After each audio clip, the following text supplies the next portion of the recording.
Hello again. I figured if I upload a movie about my first quarry, I might as well also upload an extra bit about what I found while preparing and while building up and testing it in my test world. Just some intricacies. I don't know how to say the word, but like the special things about this query, and maybe like if you want to try to build it yourself. I was unable to find a lot of information about it on YouTube. So I figured I'd make a movie explaining a bit about the smaller details that might be important to you when you consider running this query. So this quarry is built by Desu Desu.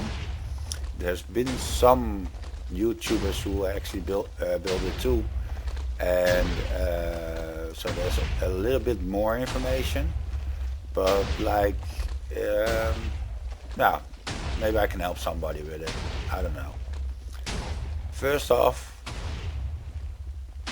the original design, schematics of Desu Desu farm was 88 blocks high, and I basically doubled it from minus 60 to 100.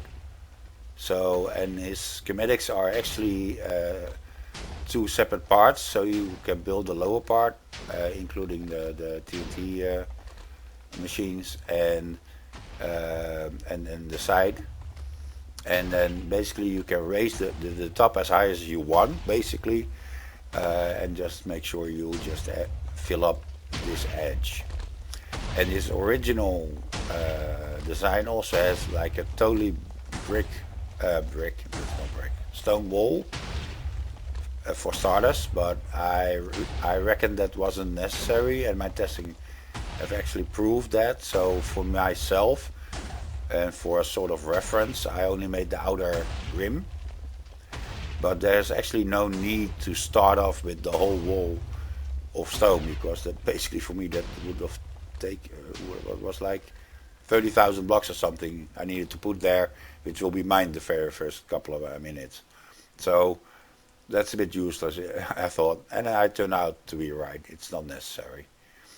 Basically, what took me a while to find in the older videos is like, how do you start and stop it? Well, that's basically just hitting this note block. When you hit it while it's running, next time it will start to try to push forward. It can't, because with this note blocks, you will pull this one down and simply does not continue. Next time you hit it, it goes up again and it will continue again. I haven't tried stopping and restarting it while running. I wouldn't recommend that because I'm not sure what the effect will be, but if you just stop it and wait till everything comes down again, so the TNT blasters and the parts, the flying machines that actually pull and push the blocks, when all is down, it's finished, done. You can leave this part of the world. And if you want to start it, just press the button again, the jukebox. No, what's this thing I call again? Note block again. Okay. What you need to take into consideration is how much chunks you're using. As you can see, the roof part, oh, let me go up and show it better. The roof part for me is almost, well, basically it's up until this chunk, right? So you need to check, like normally with the F3 screen, but like I've got this extra information on my screen, and on the upper left corner you can see, I can see the chunks. But basically, like if you look at it, sub chunk 118 goes to 119 because I'm moving on the X axis, and so you need to count how many. This is the Y, the Z axis. So 1135, 1134. But basically, depending on your simulation distance, that's the maximum amount of blocks or chunks basically you can process, that the game can process. So basically, for now not considering the storage. I calculated from here up until the other end how many subchunks that is. So that's 118, I think I had. So this is 147, so that's like 30, 29 basically. So I split it in half because I have the simulation distance of 16, so I should be good with one player, because from the start where you put the player, your simulation distance starts counting one chunk away. So from this one, 16 that way, and from this one, 16 that way. So basically, if I put one in the middle, and the player is actually called one, I'm using carpet mod to spawn basically bot players. So the whole machine is always loaded by this user. And this little bit of addition I found in another video. Just add a sticky piston behind like any of these. Like you basically have to find this slime block between the observer and the normal piston. Yeah, normal piston. Just add a sticky piston, add 2 slime blocks and then one on top. Add a normal rail and a wall. Put a card on it, and then either sit in it yourself all the time, or have a bot player put there, or ask a friend to sit there. Basically, that player needs to be here, otherwise the machine cannot run. If you would have calculated it wrong and you're missing one segment on either side, the whole machine will basically buckle from that side going all the way through to the other side, and you'll have to rebuild it completely. I know, it happened to me in my test world. So make sure you calculate that right? And there's also, you could, like in the old days, you could simply like have a look. If you fly up, you can see precisely what chunks you have loaded. I can see that chunk, there's the edge, and there should be some more chunks behind it, if you have fork disabled, of course. But that's not the case anymore since simulation distance. Like if you have, if you make a default Minecraft server, the amount of chunks will be 16 chunks that are loaded per player, but the simulation distance will be by default only 12. So keep that in mind. That's one thing I screwed up on my first test with. So that's one thing. I can actually show you another screw up I made with that regard, because here I have, you have to make like this space, right? That's all explained in Desu's video. You have to make the space for this platform. Basically this is here so that if you have like, let me turn that off again. If there are, especially at the beginning, you have to be careful with that. But if there are like caves or anything you pass through, let me find one. Come on. Yeah, here you go, a little one, a very little one. But it could be possible that you have like a situation like this, and that there's gravity here, gravel here. So because of all the blocks being pushed forward all the time, that gravity block at one point will be pushed off this edge, falling down. And that's why this platform is here, because these are half slabs, bottom half slabs. That gravel will turn into an item and will be no problem. But if that happens precisely here or here, it will actually break your quarry. And I had that happen because I had one patch of gravel inside a cave just at the beginning of my quarry. That's actually what Desu is trying to tell you in his description, that you have to keep an eye out on the first 6 to 8 layers because of this bit. It could be already even be here, for example, although this would fall down low enough. So that's one thing to consider. But what I want to show you is that, like when I was making this, I used the design which I actually found a couple of years ago already. I don't recall who made it actually, but like here, this is the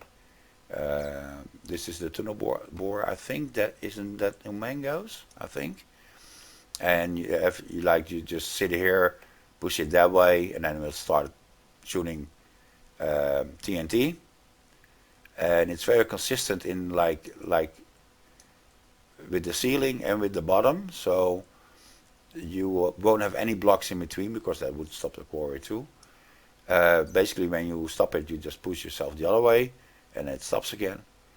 Uh, and there's a very slow engine here that makes it go every now and then, one forward, one forward, one forward, and so on. So you can actually, basically, it was meant to be that you can stop at any time and like get rid of lava, water, or maybe precious diamonds or anything, so you can get them. But I used it like along the whole length, and that here I made a mistake of also miscalculating my chunks. So basically, the very last chunk was not loaded, and with this design, if this one fails, like either this one or this one failed, I really was only like one chunk off or something. So must have been this chunk. So these two fail. So that means that this one drops his TNT here. It explodes this bit, and because of that, some parts of this one gets broken, and then it maybe one step further, but it still gets broken, drops his TNT, and so you get like a chain reaction. And as you can see, I had to rebuild half of it again before I was able to stop it, before I noticed it. So I already had like dug all the way to here with the first part, which I took away already. I'm going to leave this for, well, museum, basically. But as you can see, I had to like redo this one again. And what I also noticed, um, you can see them flying around every now and then, bats. The TNT can hit the bat and can explode too early, breaking the machine, creating the same effect. Be careful with that. I didn't do anything about it. I just held my fingers crossed, and well, half of it survived, basically. So that's also a thing to consider. Let's go back.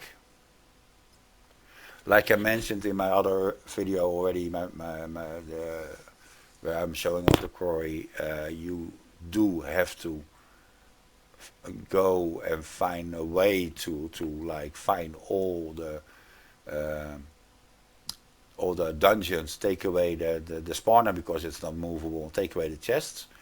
Same with the minecarts with chests in the. Do I see one? There's none around if you need it, of course. Oh, there it is. It's right on top of me. You have to take away the spawners in these. How the hell do you call? Sorry, that's not a correct word. How do you call these again? Abandoned mine shafts. Exactly.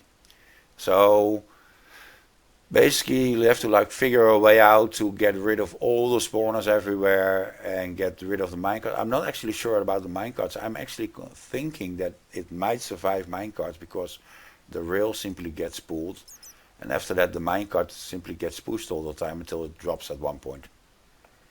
Let's slow down a bit so I can go lower. Back to the quarry, and that's running. Like this, I'm recording this video straight after the other one, which was like half an hour ago. So now it's running for like 2.5 hours by now. Okay, so we talked about the player running the machine, right?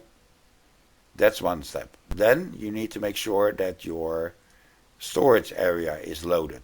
And since like I need about, what was it? 29 chunks in total, so that's 14, 15 on one of the sides.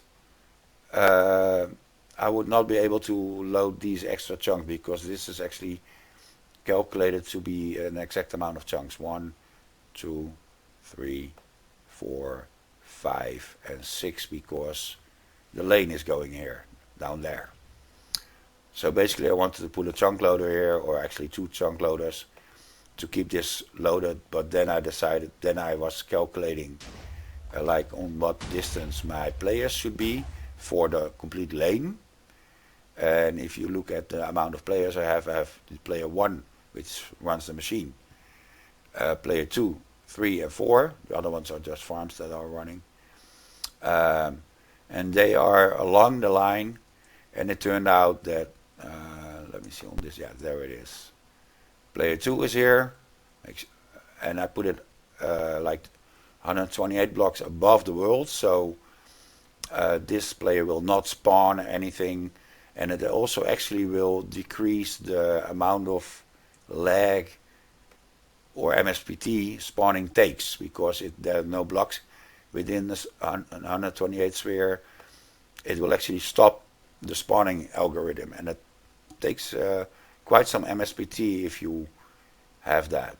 If there are blocks that need to be calculated, even though I have a overworld monster switch running, it still calculates and see if there are spawnable blocks and such. So basically, because the length of my lane was, I needed just a little bit more than 2 players. So because of that, I had a lot of room to move them around, and I decided to just simply move this player a little bit closer to the start, so that one is actually loading my storage. And if you go further, there's number 3. There you go. And number 4 is here. If you're wondering why they are holding all those blocks, I always use these same players, fake players, for my world eaters. So, and they sometimes get blown up or end up with blocks in their hands, basically. So, excuse me. So that's one thing to consider. Make sure you calculate that right, because if I would have miscalculated that, and the distance, like I said, I load 16 chunks per player, and what's the word again? Video settings. Simulation distance is also 16 chunks, not only in my client but also on my server.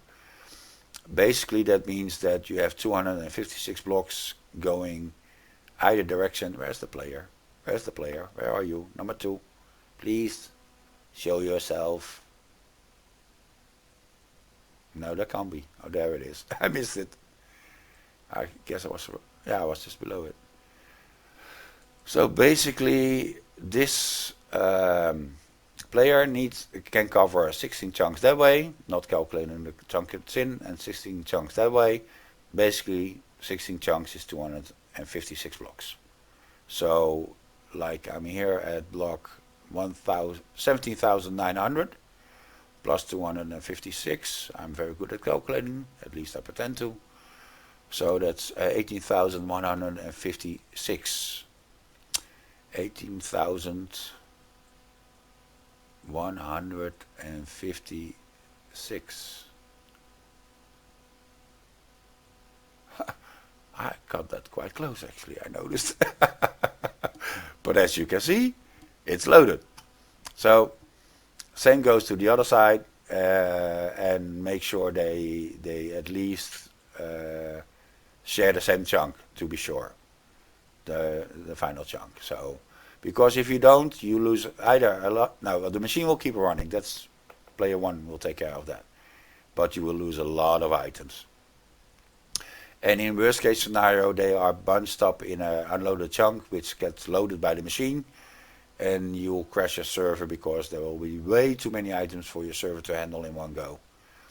And not to mention your storage will be overloaded for that run. So take care of that. Okay. What else? Oh yeah. I messed up at first because because I wanted as much damage as possible. I went as low as possible with making the tunnel.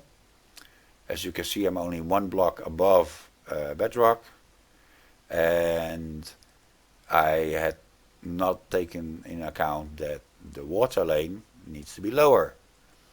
So officially, that's what I modified of at the quarry. This normally the water lane would be here, but I kept it an ice lane, and I added another one and some glass here, and took away the stairs here, which would drop them in this lane. So then in that way they get pushed all the way to this one, and those that drop here are pushed along because of the ice, even when they're very close by and have hardly any speed.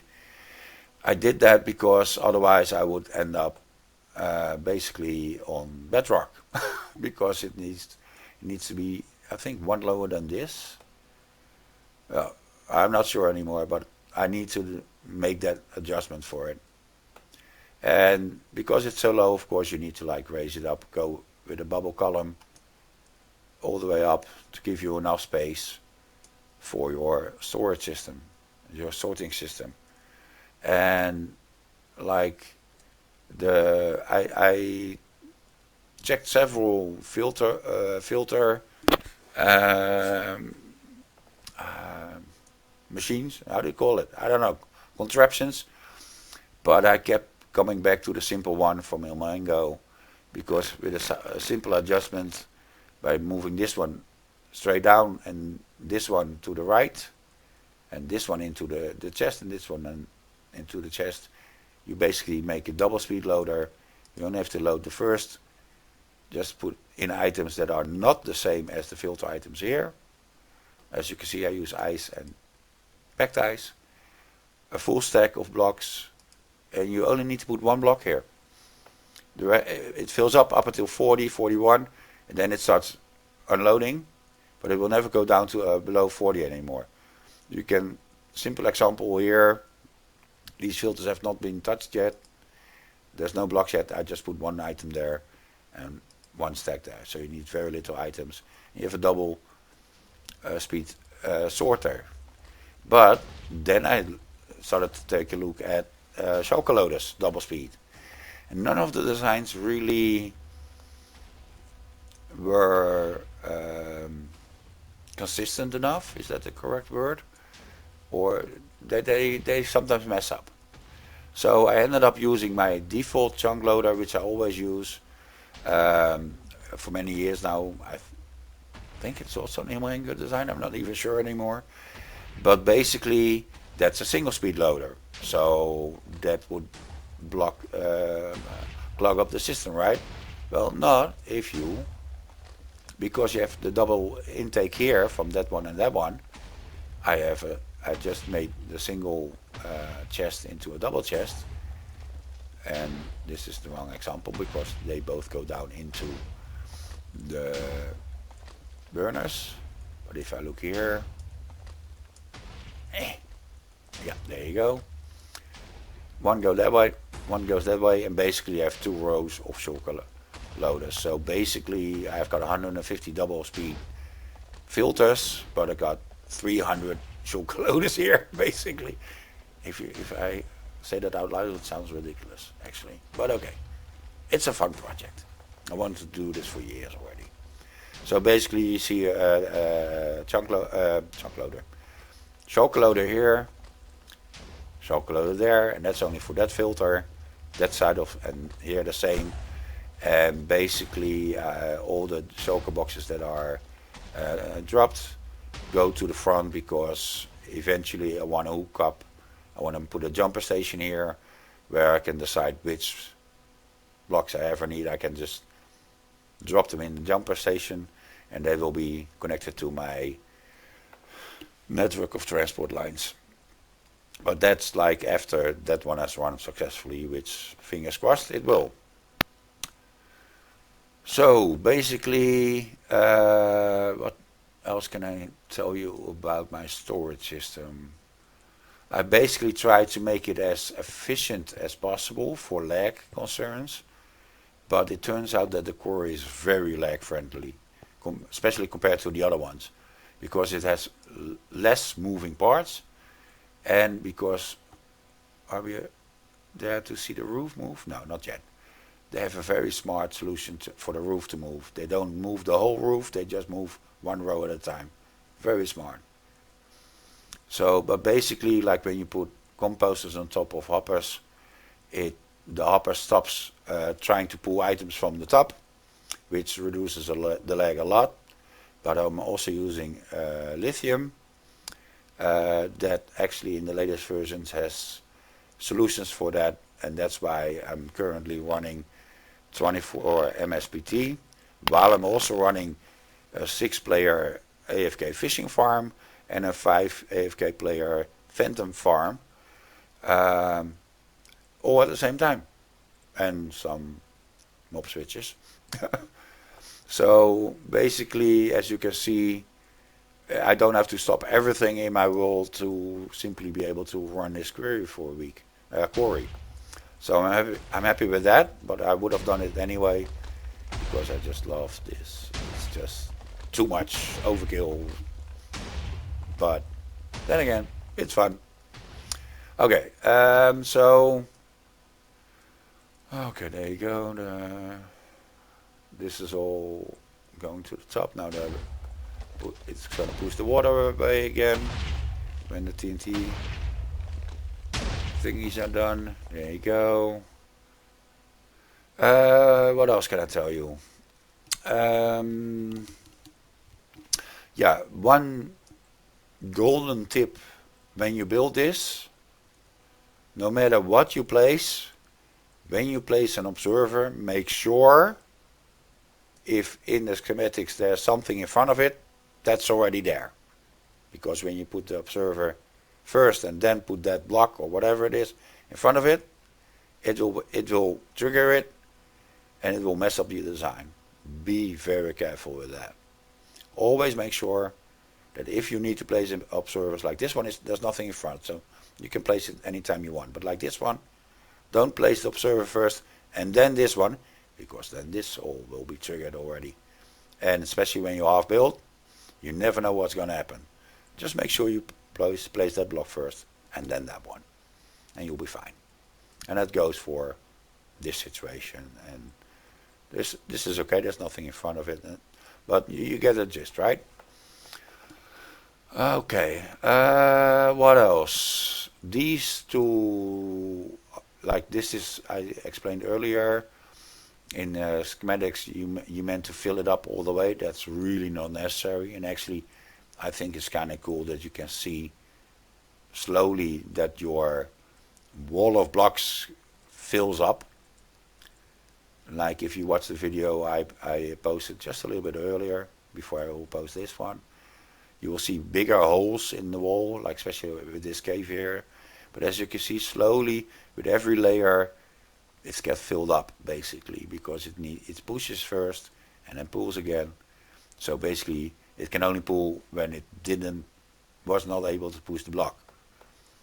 And that's also why gravel and stuff falls through, because it can push further because that 11 blocks behind it, then it pulls it, and then it drops as an item because it's getting pulled. So here you can see already some stuff falling down. Here's some gravel, I think. Yeah, there you go. The only bad thing is, we're on the upper layer, so the sand also dropped.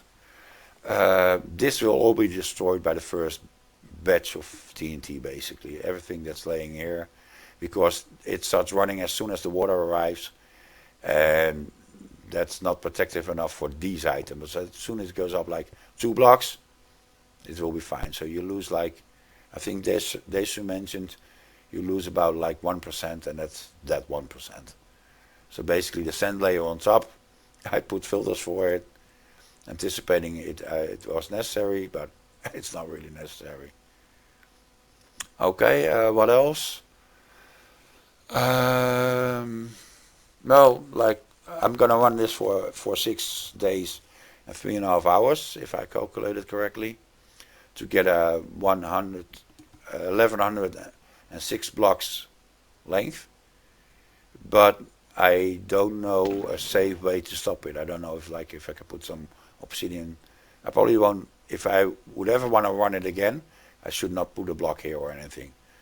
So the safest way to do it is to just be around in the last couple of hours and just hit that node block when you want to stop it. So yeah. What else? What else? Let me think. Let me think. Yeah, as you can see, you see like it's not like all synchronous, or it doesn't look like it. It's synchronous on the server, but there's so much happening that your client will never be able to keep up. So that's why once you come closer, you can see it like catches up. So don't worry about that. Only when you get really close and it actually is stuck, then you have a problem. And what Desu explained is that there's like this end gate, which is, if I understand correctly, this one. This will stop automatically once if something happens with this. And that happened to me, like I said, like with the gravel block that fell in between. I noticed because like at one point the whole row was one askew, and looking at all the machines, that's also where part of it was stopped here, part of it was stopped higher, and so on.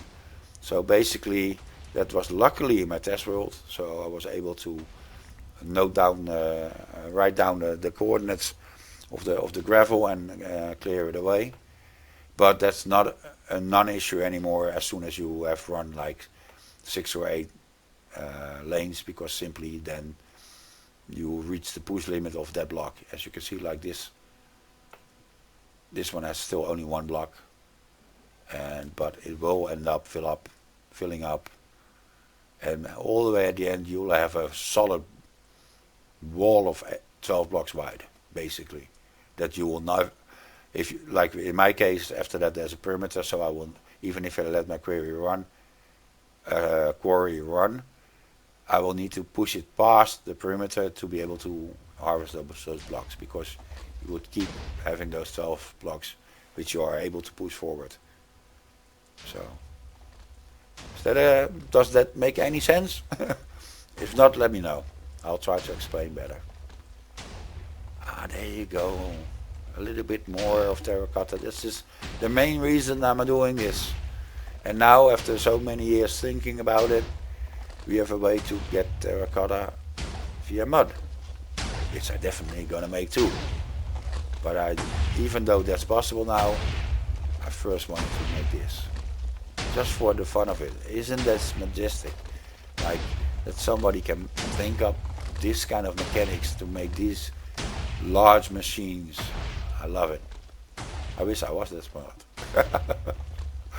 Maybe one day. Yeah, maybe one day. Who knows? I just love it. Okay, I hope I helped you a little bit on the way. If you have any questions, any doubts or anything, like I said, I've ran this machine, I don't know, in total maybe 20 hours in test worlds in various versions. And every time I found something, I just came back to my real world and fixed it. And basically, the machine itself is just good. Like I said, you have to check for gravel that can fall down from caves. That's a smart thing to double check. Make sure you get rid of the chests, obsidian,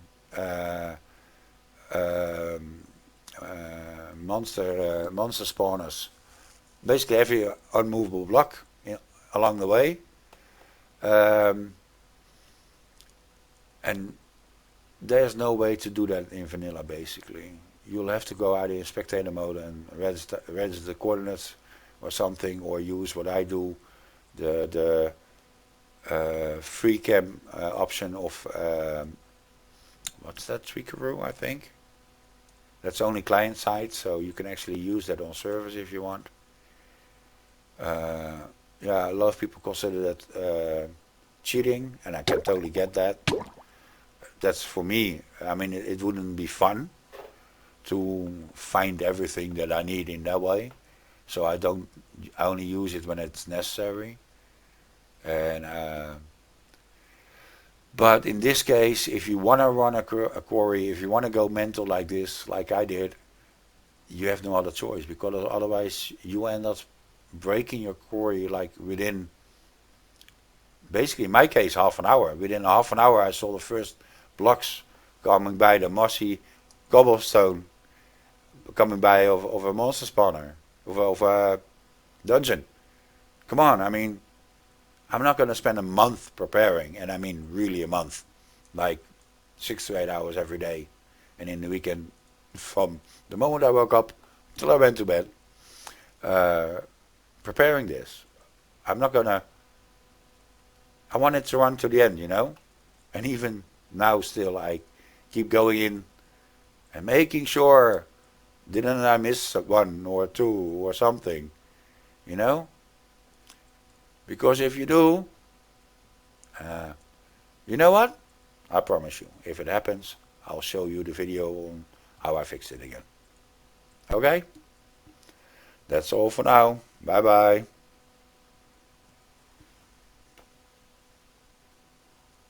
Okay, let's press the correct buttons. Bye bye.